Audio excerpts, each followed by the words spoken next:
to Coding Oak. This will be a LeetCode problem and solution walkthrough. This LeetCode question is 3001 minimum moves to capture the queen. So we are shown a chessboard with a rook, a bishop, and a queen on it. You're given 6 integers which represent coordinates on an 8x8 chessboard. It's 1 indexed, so it goes from 1 up to 8 on the x-axis, and the y-axis 1 up to 8. And so then we're given the parameters, which are the coordinates for the rook, bishop, and queen. A, B is the rook.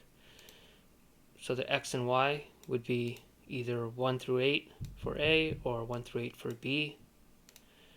If we have a number such as -1, or if we have a number like 9, that would be outside of the bounds of the chessboard.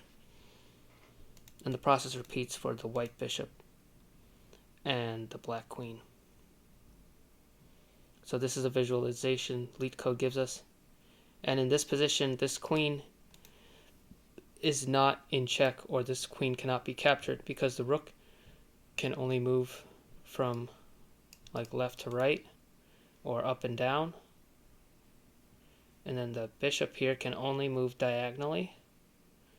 So since it can only move diagonally, it can only stay on the light square, right? This bishop is on a light square, so it can move diagonally to this square, and then it can move diagonally here to another light square.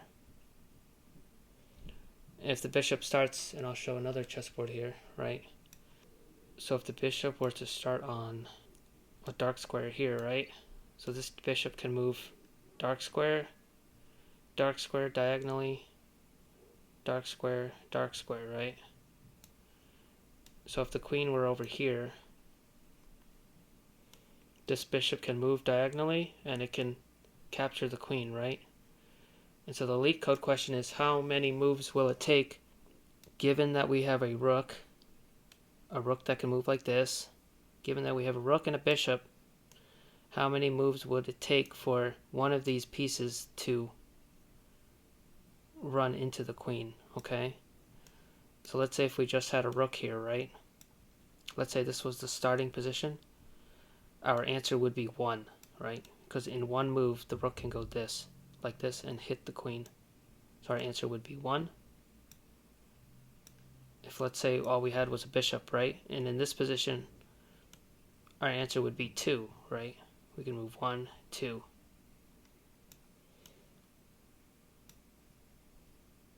In this position, what would our answer be? How many moves would it take? It would be impossible, right, to hit the queen. And in this scenario, the queen does not move at all. Okay, the queen does not move at all. The bishop cannot hit the queen here. And that also explains the first hint that LeetCode gives you about this problem, which is that, let's say we had a rook here, right? So the bishop by itself cannot hit the queen, right? So the bishop can move anywhere, like on move 1, right? But on move 2, the rook can move here or here, right? And hit the queen. So since the bishop cannot hit the queen here, right? The rook can hit the queen by going 1, 2, and that's our answer, 2. It would take 2 moves. 1, 2. If we move the bishop first, that would be a waste, right? Because that would be 1 move, 2 moves, 3 moves, right? Now what if we had a position such as this? Bishop cannot hit the queen, right? The rook can't hit the queen. So would the answer be this? Would the answer be 2? 1, 2. No, it would be more like 1, 2, 3. So in this position, is the answer that it's impossible, or is it that the answer is 3? In this position, the answer is actually this, right? The bishop can move, right? That's 1 move. Then the rook can move, 2. Now let's review this again. How about in this position? One move, right? One move. In this position, one move.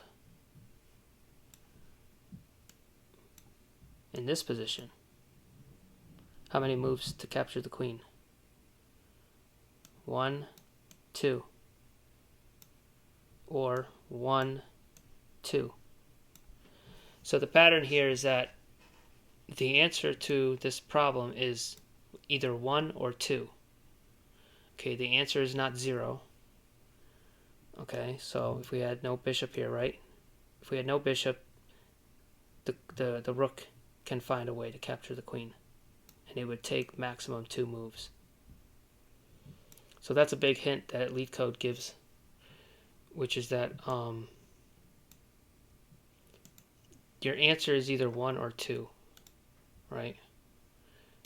The minimum number of moves can either be 1 or 2. So this function that they give us, min moves to capture the queen, your job is to find if it's possible in one move to capture the queen, right? You need to write code to find out if it's one move. If it's not possible in one move, then your answer is 2. That's really it. I mean, that's the solution to the problem. There's other hints here too, but I don't know how helpful they are. So my solution, and this may or may not be controversial, is that my solution is actually O of n, believe it or not. Or I take that back. It's something like O of 1, or it ranges between O of 1 and 4. It's constant. I have a constant solution, which may be a little counterintuitive. How do you calculate all these possible? You would think it might be exponential, right? The number of function calls, loops to calculate all of this, but it turns out I think it's actually pretty constant or linear. So one question we ask, and this is a sneak peek at the code I wrote, is how to calculate the bishop moves, right? So how are you going to calculate, given that we have a board like this with all kinds of squares on it, 64 squares, right? How are you going to calculate what squares does the bishop cover? How are you going to calculate this? Right? Or if a bishop is on, let's say, this square, right? How are you going to calculate all these possible squares it can go to? You would think that the rook is easy to calculate, right? Because let's say the rook is positioned right here, right? Well, the rook can cover all of this, right? And all of this. So that's just, it covers all of x or it covers all of y. So the rook is easy to calculate what squares it covers, but the bishop, it seems like you have to calculate like diagonals and stuff. However, there's a good way to solve what squares the bishop covers, which is, let's say the bishop starts on square 2, 2, 2, right? Let's say the bishop starts on 2, 2, right? So if it can move diagonally to the top right, the next coordinate it would cover would be 2 plus 1 and 2 plus 1, right? It would move on the x-axis 1 square and the y-axis 1 square. It has a slope of 1, right? It would go to the right 1 and then up 1. And then what would be after this? So it starts here and then it ends up here. Where would the next square it can go to? Right? It would just be one more, right? 1 and 1, right? 4 and 4. So you could imagine we can make a recursive function call that just simply increments x and y, right? That's the move to the top right. What if we wanted to start,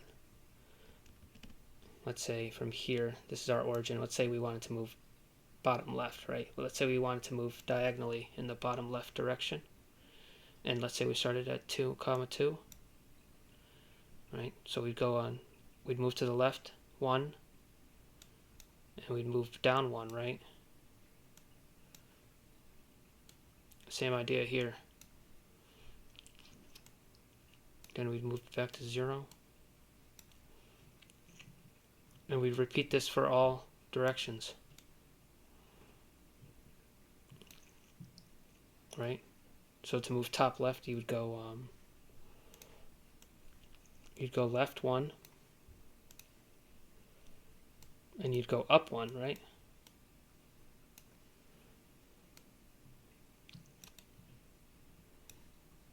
So that's how we're going to find out where the bishop is at, right? And so then the next question is, well, the bishop has to hit the queen, right? Right, we're finding if the bishop can capture the queen, right? Well, fortunately, leetcode gives us the coordinate for the queen, right? So let's say the coordinate for the queen is 7, 1, right? Well, if we ever find that our bishop is on the coordinate of 7, 1, right? Then we know that that's a capture. So we can probably, and I'm jumping ahead here, we can probably say our answer is 1. Now there is an edge case to deal with, which is, what if we have something like this, right? Because we're interested in, can the rook attack the queen, right? Can the rook attack the queen? Now if we just look for x, the y-axis equals the queen, or if we just look for congruency between the rook and the queen, we might ignore the fact that one of our pieces is in the way. So when we calculate the rook's relationship to the queen, we have to consider the bishop's coordinate. So if the bishop, on this example here, right? So in this example, the rook and the queen have the exact same y-axis, right? At the y position, y denotes up and down, they're both at 5. But on the x position, the bishop is less than the queen's x. The queen's x would be 5, and the bishop's x would be 4. So the bishop is less than the queen, and it's also greater than the rook. And the rook is at 2. So in this case, our answer would not be 1 here, right? It's in the way.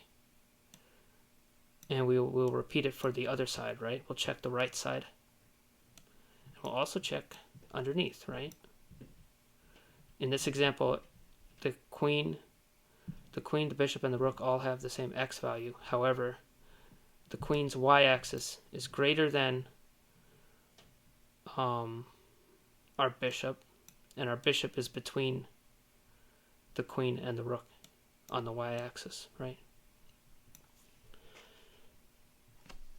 That's about it. One other caveat to include, which an optimization I made, which is, let's say the queen starts here.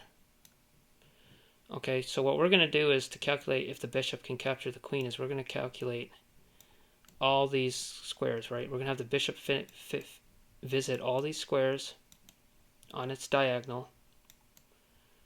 And if it's on the queen, then, that's important, right? But the first square it starts on, the bishop, we don't have to calculate that, right? Because the queen and the bishop cannot start on the same square. So our first function call will check the bishop just shifted 1, right? And that will cut down on 4 function calls. Alright, so to jump into the code here, I first made a function here for the bishop move, to calculate bishop move and calculate the rook move.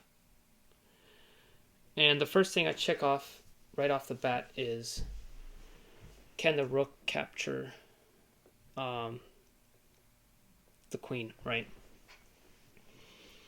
And it's important to check first if the rook can capture the queen, because the rook is just, you could say, constant time.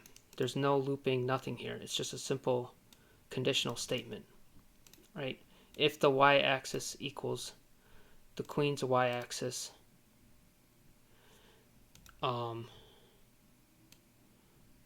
we check if the y-axis equals the y-axis, right? Right, in this situation, they both have the same y-axis, right? They're both on the 7th. We check that, and we also check the x-axis, right? In this situation, they both are on the same x-axis. So we're checking here if the x-axes are similar and the y-axis are similar. We're asking if they're similar, and we're asking if our bishop is also on the same, like here on this line 37. If the bishop, the queen, and the rook are all on the same y-axis, and the bishop's coordinate is between, I know this also looks very esoteric here, but you'll have to play with it on your own. So this checks between this, right? If the bishop lies between, we're going to say return 0. Return this, ignore this, right? Ignore cases where our bishop is between our rook and our queen. This is all the same here, right? It's checking between this. If the rook cannot capture the queen in one move here, we'll return 0. Else we'll return 1. So if the rook can simply capture the queen right away, this function's gonna immediately return 1. Now to check the bishop, this is where we do a recursive call where we check it in each direction. We check moving in the top left direction, and then we check moving to the bottom right. Then we check moving bottom left, and then we check moving top right. And it's important we do it in this order, because if we're moving to the top left, so if we have our bishop here, if we're moving to the top left, right, it would make sense to immediately check, after we check this direction, to check on the same direction, right? It wouldn't make sense to check the top left, and then after we're done moving this direction, to check this direction, right? I think that makes some sense, right? I think maybe it makes sense to move it to check similarly here. I could be wrong, but I think maybe that's more efficient. And then we check along this diagonal here. So we use a switch statement here, right? We have a reusable function called bishop move. And to check the top left direction, right, first we check the next square, not the square that we're on, because the queen's not going to be on our square. We check shifted 1 to the top left, and this is our function for bishop move. Right, so if we're moving to the top left, right, we check x minus 1 and then y plus 1. If x and y equals e and f, which is the coordinates of the queen, if it's the exact same coordinate as the queen at e and f, we return 1, right? And then we just keep doing this function call until we hit out of bounds, right? If x or y is out of bounds of 8, or if it's less than 1, or if we run into our rook, right? If x, a, and b are the rook coordinates. If our bishop runs into our rook, we'll return 0. And we pass in these coordinates for each direction, right? Top left, bottom right. So yeah, first thing we do is we check if the rook can hit the queen. Then we check if the bishop in one move can hit the queen. If neither the rook nor the bishop can hit the queen in one move, then we just return 2. Return the number 2. Because it takes either 1 or 2 moves, and our job is to find the minimum. So if we find 1, we'll return 1. And yeah, submit it, and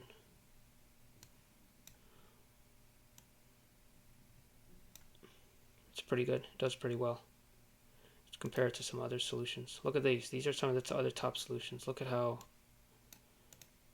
Does that make sense to you? Like right off the bat?